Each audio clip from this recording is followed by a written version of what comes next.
So let's go to Trump audio sound bites. This is last night, Anderson Cooper 360, interviewing Trump.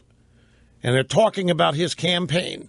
And this is the first bite we have. Let's talk polls. First of all, Washington Post poll on Monday. Great news for you. A huge lead in the Republican field. Quinnipiac poll came out today, though. Not so good news for you. In the general election voters, Colorado, Iowa, Virginia, you have the worst favorability ratings of anyone, Republican or Democrat.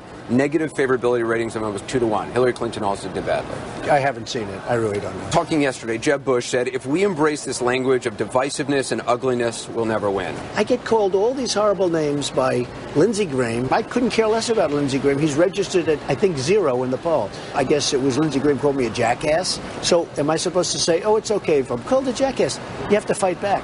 The country has to fight back.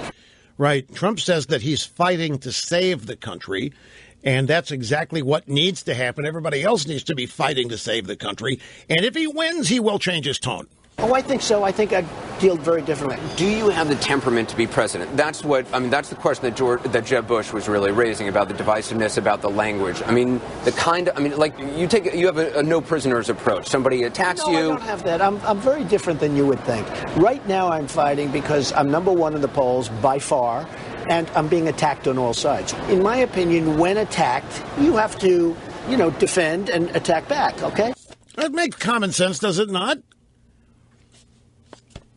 I mean, I'm not trying to inject myself into all this, but that's what I do here every day. And I get called an attacker. Now, you and I, we all do this. We get up, we look at the news, or maybe it happens the night before, and we see somebody or something that we hold dear under assault. We see an institution. We see a tradition. We see a personality. We see a person under assault, being attacked, usually for being conservative or whatever. So we come here every day, and I defend those people or the institution or the tradition, whatever it is, marriage, you name it, I defend it. For this, I'm called an extremist and an attacker. That's all Trump is saying. I'm minding my own business, and all of a sudden they call me a jackass, and they call me this. I'm not going to sit there and just ignore it.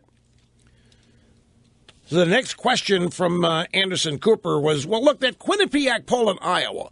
Back to that poll. Among general voters. You only want to talk about negative. Why don't you bring up the positive polls? I did. Excuse me. You start off the interview with a poll that I didn't even know existed. I think it's very unfair. You're talking about a poll I never even saw. All I know is I have a very big group of support. And I think one of the reasons is that, let me tell you, the people don't trust you and the people don't trust the media. Right. And I understand and politicians. why. I've always been covered fairly accurately because it was usually a financial press. And, numbers are numbers, okay? And my numbers happen to be great. So I was always sort of treated like fair. But I find that 60, 70% of the political media is really, really dishonest. All right. Now, I want you to ask yourself. Now, before I make that point, remind you that we all have said for years, and we've said it very often, that it's not just Democrats and liberals who are our opponents. It's the media. We have to overcome the media. The media is not a referee anymore. The media is on the other team. And we constantly talk about how we have to overcome them, too. And whenever this is said, usual criticism is, come on, grow up. It just doesn't sound good to start blaming the media, crying about the umpires. It never got anybody anywhere. And so Republicans dutifully, they slog on. They do what they can. Media is allowed to totally exhibit their bias, their prejudice, and so forth.